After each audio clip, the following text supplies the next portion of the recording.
कि जो पत्रकार इस तरह की समस्याओं को उजागर कर रहे हैं, सरकार का फायदा करना चाहते हैं, समाज को एक डायरेक्शन में, एक सही दिशा में ले जाना चाहते हैं, वो अपनी जान से हाथ धो रहे हैं। इससे बड़ा दुर्भाग्य वर्तमान में नहीं हो सकता। जो हकीकत में ग्राउंड पे जाके, मौके पर जाके घटना को कवर करते हैं, उनका लगातार उत्पीड़न बढ़ रहा है। यदि सच्चाई उजागर करता है कोई पत्रकार, उसे दबंग लोग परेशान करते हैं, उनके परिवार को परेशान करते हैं। 180 देशों की लिस्ट में 162वां नंबर पत्रकारिता में भारत देश का पड़ता है।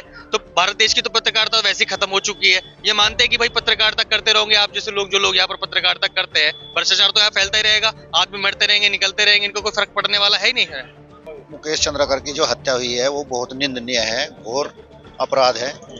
उनके जिन्होंने ये काम किया है उनको फांसी की सजा। छत्तीसगढ़ के जिले बीघापुर में एक पत्रकार की हत्या कर दी गई। हत्या का हर कारण सिर्फ और सिर्फ भ्रष्टाचार था। मुकेश चंद्राकर ग्राउंड रिपोर्ट करता था, एक रोड का ठेका दिया गया, उस पर उस रोड के ही दुगने रेट उस भ्रष्टाचारी ठेकेदार ने बनाए, रेट तय हुए, उसका उजागर हुआ। उस पत्रकार की सेफ्टी टैंक में डाल करके हत्या कर दी। सिर पर 5 से अधिक टांगे आए, सीमेंट के कट्टे डाले गए और उसके विरोध में वो व्यक्ति गिरफ्तार तो हो चुका है, मगर पत्रकारों का जो गुस्सा है वो फूटता समाये नहीं रहा है। पूरे देश भर में लगातार उसके खिलाफ ज्ञापन का दौर चालू हुआ है। सहारनपुर के जिले में मौजूद हूँ इस वक्त। यहाँ पर काफी पत्रकार एकत्रित हुए हैं। उन्होंने भी कुछ देर पहले यहाँ पर ज्ञापन दिया है राष्ट्रपति महोदय के नाम। उन लोगों से बातचीत करता हूँ जिन लोगों ने यहाँ पर ज्ञापन दिया था। सर, क्या नाम है सर आपका? मेरा नाम मनीष सिद्दीकी है। आज ये ज्ञापन दिया गया है पूरे सहारनपुर जनपद में तमाम तहसीलों में, और ठीक 12 बजे ग्रामीण पत्रकार एसोसिएशन के जेरे एहतमाम। मांग ये थी, पत्रकार चंद्राकर जी, उनकी निर्मम हत्या की गई और निर्मम हत्या करने का जो कारण प्रकाश में आया और उन्होंने एक सड़क निर्माण में भ्रष्टाचार का उजागर किया, उसको ये ठेकेदारों द्वारा पनिशमेंट किया गया। और ये भी बताया गया कि उनका शव जो है किसी ड्रम में डाल रखा था, बड़ा क्षतिग्रस्त सेफ्टी टैंक में। ऐसी जानकारी हमें भी मिली है। हमने पत्रकारों की सुरक्षा की मांग की है और उनके परिजनों की सुरक्षा की जाए, पत्रकार सुरक्षा कानून लागू किया जाए, और दूसरी बात यह है कि उन्हें उचित मुआवजा दिया जाए, उनके परिजनों को कोई नौकरी दी जाए। आज जो हमारे जो सहारनपुर जनपद में ग्रामीण पत्रकार एसोसिएशन है, जो पत्रकारों की समस्या को उजागर करता है और विभिन्न मौकों पे वो सहायता भी प्रदान करता है, तो आज ज्ञापन हमारी 11 तहसील ब्लॉक हैं मुख्यालय पे ठीक 12 बजे एक ज्ञापन दिया गया। तकरीबन आप भी देखते होंगे नवाजी भाई कि आप भी पत्रकारिता ग्राउंड रिपोर्ट्स भी करते हैं, तो ग्राउंड रिपोर्ट्स पे क्या ये समस्या आती है कि जो ये मुकेश चंद्राकर जैसे जो नौजवान है ग्राउंड रिपोर्ट करते हैं, वो मर जाते हैं, हत्या कर दी जाती है, तो ग्राउंड रिपोर्ट करना महाभारत हो रहा है? हाँ, पिछले कुछ दिनों से ऐसा महसूस हो रहा है कि जो हकीकत में ग्राउंड पे जाके, मौके पर जाके घटना को कवर करते हैं, उनका लगातार उत्पीड़न बढ़ रहा है। यदि सच्चाई उजागर करता है कोई पत्रकार, उसे दबंग लोग परेशान करते हैं, उनके परिवार को परेशान करते हैं, उन पर झूठे मुकदमे लिखे जाते हैं, कई जेल भेज जाते हैं।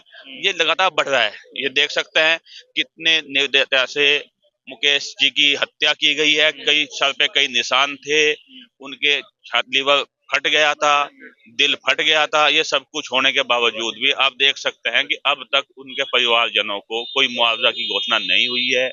पत्रकार रात दिन काम करता है, तो ये हर जगह पे है।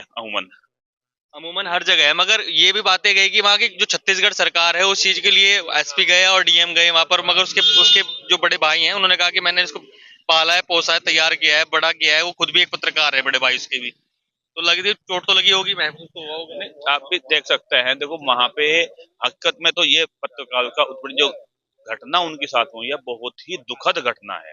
उनका परिवार नहीं, पूरे देश में पत्रकारों में आक्रोश है। आज देख सकते हैं ग्रामीण पत्रकार ने पूरी तहसीलों में, सभी तहसीलों में एक साथ ज्ञापन दिया है, जिला मुख्यालय पे ज्ञापन दिया है।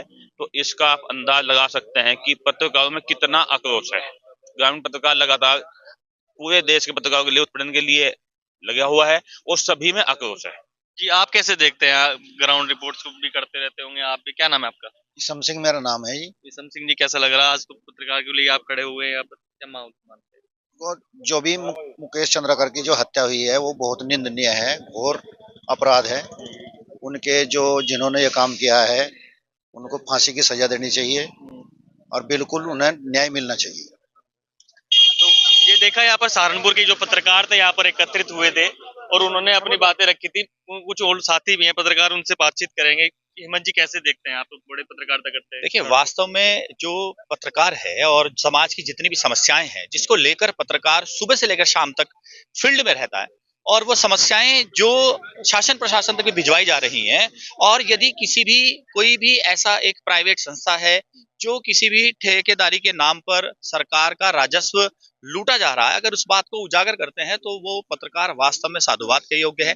लेकिन अगर हम यहाँ की बात करें तो ये देखने को मिल रहा है कि जो पत्रकार इस तरह की समस्याओं को उजागर कर रहे हैं, सरकार का फायदा करना चाहते हैं, समाज को एक डायरेक्शन में, एक सही दिशा में ले जाना चाहते हैं, वो अपनी जान से हाथ धो रहे हैं। इससे बड़ा दुर्भाग्य वर्तमान में नहीं हो सकता। ग्रामीण पत्रकार एसोसिएशन की यही मांग है कि पत्रकार के साथ जो उनकी दुर्घटना में जो उनका मर्डर हुआ है, उसके जो दोषी है उसको फांसी दी जाए और उनके परिवार वालों को भी मुआवजा दिया जाए। मैं तो ये भी कहना चाहूंगा कि जो व्यक्ति जान से चला गया, सारी उम्र के लिए उनके परिवार से ही एक कमाऊ पुत्र नहीं रहा, तो उनके किसी परिवार के व्यक्ति को सरकारी नौकरी भी जरूर दी जाए। देश में 5वें नंबर की अर्थव्यवस्था चलती है। 180 देशों की लिस्ट में 162वां नंबर पत्रकारिता में भारत देश का पड़ता है। तो भारत देश की तो पत्रकारिता वैसे ही खत्म हो चुकी है। ये मानते हैं कि भाई पत्रकारिता करते रहोगे आप जैसे लोग, जो लोग यहाँ पर पत्रकारिता करते हैं, भ्रष्टाचार तो यहाँ फैलता ही रहेगा, आदमी मरते रहेंगे, निकलते रहेंगे, इनको कोई फर्क पड़ने वाला है ही नहीं है। ये बात सही है, लेकिन पत्रकार फिर भी अपना काम करेगा। आज हम पत्रकारिता में पिछड़े हुए हैं, तो कुछ मीडिया जिसको, जहां हमें लगता है कि जो एक वास्तविक पत्रकारी के जो गुण होते हैं चैनलों में या पत्रकारों में, वो नहीं है, और कुछ मीडिया बिकाऊ भी हो चुकी है। तो मेरा उनसे भी निवेदन है कि पत्रकारिता करें, सही का पत्रकारिता करें, और समस्याएं, जितनी भी समाज की समस्याएं हैं, उनको सही रूप से उजागर करें। भले ही हमें इसके लिए कुछ भी अपनी निछावर करना पड़े, उसके लिए भी हम भविष्य में तैयार हैं। चलो अंतिम सवाल भाई साहब से भी ले लेते हैं। साजिद भाई, आप ग्राउंड रिपोर्ट करते हैं सहारनपुर की सिटी की, क्या ऐसा कुछ मामला आपके सामने भी आया, कभी ऐसा भी दिखने को मिला कि भाई आप ग्राउंड रिपोर्ट कर रहे हो और ऐसी घटना सामने आ गई हो, आपको भय का माहौल हुआ हो? नहीं, मेरे साथ ऐसा कोई मामला कोई आया नहीं है कभी। और हमारे साथ एक दोस्त के साथ मामला आया था, मोनू भाई के साथ, जो विकास प्राधिकरण द्वारा होता है, मारपीट होगी के साथ, खबर को उजागर करने को लेकर। जो वैसे जो होता है गलत होता है। वो पत्रकार तो अपनी जान निछावर करके खबर दिखाता है, सच्चाई दिखाता है, जो घोटाला होता है दिखाता है। और जो लोग ऐसा करते हैं, मैं यही कहता हूँ सरकार से, इनके खिलाफ सख्त एक्शन ले जाए, और उनके खिलाफ तो एक्शन ले सक और उनसे जान से मर जाए। तो ये थी सहारनपुर की जनपद की रिपोर्ट। आपको खबर कैसी लगी कमेंट सेक्शन में राय अवश्य के। इतना ही, धन्यवाद।